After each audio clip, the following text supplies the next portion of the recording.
कुछ नीच लोग ऐसे होते हैं, दुष्ट ऐसे होते हैं जो हर समय दूसरे का भाग्य खाने की सोचते हैं। नीच प्रवृत्ति के लोग ये चाहते हैं कि इस सारी दुनिया का पैसा केवल हमारे पास आए और लोगों को कुछ भी ना मिले। अपने सुख से सुखी नहीं रह पाते, दूसरे के सुख से जलने लगते हैं। दूसरे को हंसता हुआ देखकर, दूसरे को प्रसन्न देखकर उन्हें पता नहीं किस बात की चिढ़ होती है। अपने स्वार्थ में इतने अंधे हो जाते हैं कि दूसरे को मतलब ऐसा सोचते हैं कि सामने वाला ये कैसे खुश रहे, इसको मैं कैसे बर्बाद करूं। हर तरह अपने मन में बुरे विचार लेकर आना, हर समय दूसरे के लोगों के प्रति अपने मन में ईर्ष्या का भाव रखना, अपना सब कुछ होते हुए भी उन्हें केवल दूसरों की खुशियां दिखाई पड़ती है। और ऐसे स्वार्थ में अंधे लोग दूसरों का बुरा करने से नहीं चूकते।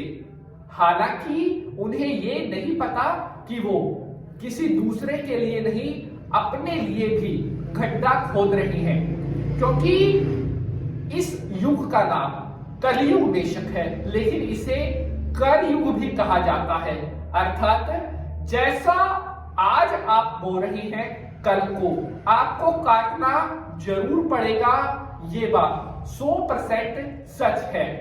आज आप चाहे किसी का बुरा कर रहे हैं तो ये मत समझना आप उसके फल से बच जाओगे। परमात्मा जब आपको दंड देगा तो उसकी चोट आपके ऊपर कितनी गहरी होगी, इस बात का आप अंदाजा भी नहीं लगा सकते। जिस समय परमात्मा की लाठी पड़ती है उसमें आवाज नहीं होती। इसलिए कभी किसी के प्रति अपने मन में बुरा विचार ना लेकर आए। भोले भाले को सताना नहीं चाहिए। जिसने कभी आपको सताया नहीं, कभी आपको गलत नहीं बोला, कभी आपके लिए अपने मन में ईर्ष्या नहीं रखी, ऐसे लोगों को अगर आप भला बुरा कहते हैं, जानबूझकर उनका नुकसान करने की सोचोगे, तो यकीन रखिए एक दिन आप ऐसे नरक में गिरोगे, ऐसे नरक में गिरोगे, वहां से आपको कोई निकालने वाला नहीं होगा। आज का जो हमारा प्रश्न है, बहुत सारे भक्तों ने लगातार हमसे कमेंट करके इस प्रश्न के बारे में जवाब पूछा था। आज मैं आपको उनके प्रश्नों का उत्तर देने वाला हूं और बहुत ही ज्यादा शक्तिशाली और बहुत ही ज्यादा इंपॉर्टेंट आज का ये एपिसोड होने वाला है। एपिसोड को आपने पूरा देखना है ताकि हम आपके लिए जो इतनी मेहनत करते हैं वो मेहनत सफल हो सके। आज का जो हमारा विषय है वो विषय है कि अगर किसी ने आपकी बुद्धि का बंधन किया हुआ है तो आपको कैसे पता लगेगा कि आपकी बुद्धि का बंधन किया हुआ है और आप अपने आप को दूसरे के बुरे प्रभाव से, दूसरे की बुरी नजर से किस तरह बचा सकते हो, ये भी मैं आज आपको बताने वाला हूं। आपकी बुद्धि अगर सही फैसले नहीं ले पाती, अगर आपको भी लग रहा है कि आप किसी के तंत्र में फंसे हुए हैं, तो आज मैं आपको उससे बाहर निकलने का अब रास्ता बताने वाला हूं।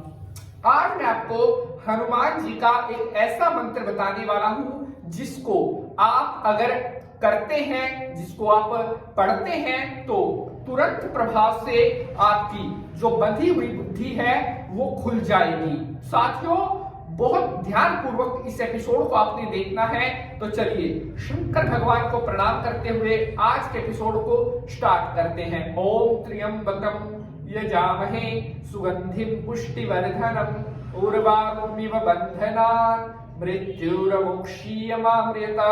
बोलिए शंकर भगवान की जय।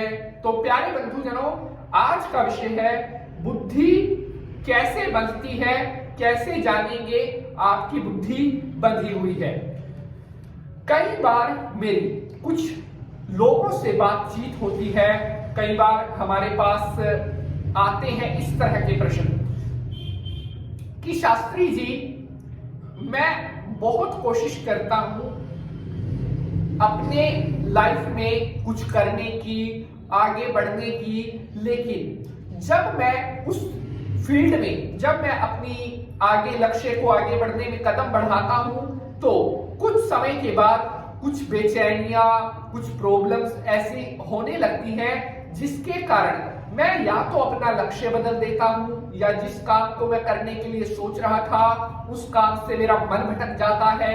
या कई लोगों से अगर आप मिले होंगे, उनकी आपने कुछ सुना, उनसे उनके बारे में कुछ जानने की कोशिश की, तो कई लोग कहते हैं कि मैंने ये काम शुरू किया था और उसके कुछ टाइम के बाद मैंने वो काम छोड़ दिया। और जब वो लोग खुद कहते हैं कि हमें खुद ही नहीं पता कि मैंने ये काम शुरू तो किया था लेकिन इसको मैंने छोड़ दिया, क्यों छोड़ दिया ये मुझे खुद ही मालूम नहीं है। कई बार समझदार से समझदार व्यक्ति भी अपने जीवन में कुछ ऐसे फैसले लेने लगता है, कुछ ऐसी नासमझी वाली गलतियां करने लगता है कि मतलब एक ऐसा व्यक्ति जो मूर्ख से मूर्ख भी है, वो भी, उसे भी कहीं ना कहीं अपने अच्छे भले बुरे का पता होता है, लेकिन एक समझदार व्यक्ति जब सब कुछ समझ होते हुए भी अपनी लाइफ में गलत डिसीजन लेने लग जाता है, मतलब गलत रास्ते पर चलते हुए उसे पता नहीं है कि वो खुद ही गलत रास्ते पर क्यों चल रहा है, तो ये होता है कहीं ना कहीं कि हमारी जो बुद्धि है उसका हरण हो चुका है, या हमारी बुद्धि पर किसी ने तंत्र प्रयोग किया हुआ है। अब उस तंत्र प्रयोग से हम किस तरह बच सकते हैं, ये हमें जानना बेहद जरूरी है।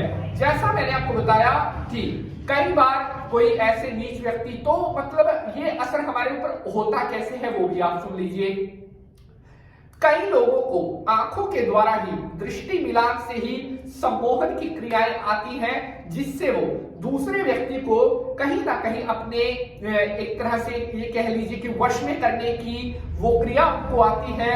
या कई बार खाने पिलाने के माध्यम से कई लोगों को, मतलब खाने पिलाने के माध्यम से तंत्र क्रिया की जाती है। किसी भी तरह से वो करें, बस वो यही चाहते हैं कि इस व्यक्ति का मैं बुरा कर दूं, चाहे वो किसी भी तरह करूं। लेकिन मैं भगवान से प्रार्थना करता हूं, जो किसी का बुरा सोचे उसका ही, देखो भगवान दंड देते हैं, और ऐसे दुष्ट लोगों को दंड मिलना भी चाहिए जो दूसरों के प्रति अपने मन में गलत भावना रखते हैं। अब आपको मैं जो मंत्र बताने जा रहा हूं, इस मंत्र को आपने हर रोज पढ़ना है। सुबह में पढ़ना है 108 बार, शाम में पढ़ना है 108 बार, और उससे पहले आपको एक प्रयोग करना होगा। वो प्रयोग आप सुन लीजिए, आपको कैसे करना है। आपने किसी भी दिन से शुरू कर सकते हैं, किसी भी दिन कर सकते हैं, उसमें कोई मतलब प्रॉब्लम नहीं है, कोई टाइम की विवशता नहीं है। आपने अपने हाथ में, अपने राइट हैंड में कपूर की एक टिक्की लेनी है, ऐसे मुट्ठी में लेकर के, और अपने ऊपर से ऐसे एंटी क्लॉकवाइज 3 बार उस कपूर की टिक्की को अपने ऊपर से घुमाना है, और घुमाते समय इस मंत्र को पढ़ना है। ओम नमो वज्रदेहाय रामदूताय हनुमते मंत्र तंत्र प्रयोग नाशय नाशय कीलय कीलय शणेन हन हन भंजय भंजय मारय मारय महामहेश्वर रुद्रावतारम हुम फट स्वाहा। ये मंत्र मैंने आपको बताया है। जिस समय कपूर आप अपने ऊपर से ऐसे घुमाओगे, उस समय आपने इस मंत्र को पढ़ना है। ओम नमो वज्रदेहाय रामदूताय हनुमते मंत्र तंत्र यंत्र प्रयोग नाशय नाशय कीलय कीलय शणेन हन हन भंजय भंजय मारय मारय महामहेश्वर रुद्रावतार हुम फट स्वाहा। अब आपने जो ये कपूर आपके हाथ में थी, इसे अपने घर से बाहर ले जाकर और इसे आग लगा करके जला देना है। ये कार्य तो आपको करना होगा 3 बार, जो कपूर वाला है, शनिवार, मंगलवार और शनिवार। उसके अलावा ये जो मंत्र है ये आप प्रतिदिन पढ़ सकते हैं, 108 बार सुबह, 108 बार शाम को। और जैसे ही ये प्रयोग आप करोगे, तुरंत प्रभाव से आपकी जो बंधी हुई बुद्धि है वो खुलना स्टार्ट हो जाएगी। चाहे कितना ही बड़ा अपने आप को खब्बी खान समझता हो, कितना ही बड़ा अपने आप को बड़ा समझता हो, अहंकारी हो, वो आपका एक बार भी बांका नहीं कर पाएगा। जैसे ही हनुमान जी का ये मंत्र आप रटना शुरू कर दोगे, बालाजी की कृपा से आपके ऊपर से हर प्रकार की बुरी चीज का साया खत्म हो जाएगा और बुद्धि का जो बंधन हो रखा है वो बंधन तुरंत प्रभाव से खुलना शुरू हो जाएगा। एक बात याद रखिएगा, जब इस उपाय को आप करेंगे, आपने बहुत सात्विक रहना है, ब्रह्मचार्य व्रत का पालन करना है, अपने भोजन में प्याज लहसुन का प्रयोग नहीं करना है, कोई तामसिक वस्तु आपने ग्रहण नहीं करनी है। अगर इन नियमों का ख्याल रखते हुए आप ये कार्य कर लेते हैं तो मैं आपको विश्वास दिला सकता हूं, तुरंत प्रभाव से आपकी जो बुद्धि है वो पहले की तरह संतुलित हो जाएगी और आपका जो रुतबा पहला था, पहले की तरह आपका रुतबा, आपका नाम का डंका दुनिया में बजना स्टार्ट हो जाएगा। तो आज का एपिसोड आपको कैसा लगा है, अपनी राय हमें जरूर भेजिएगा।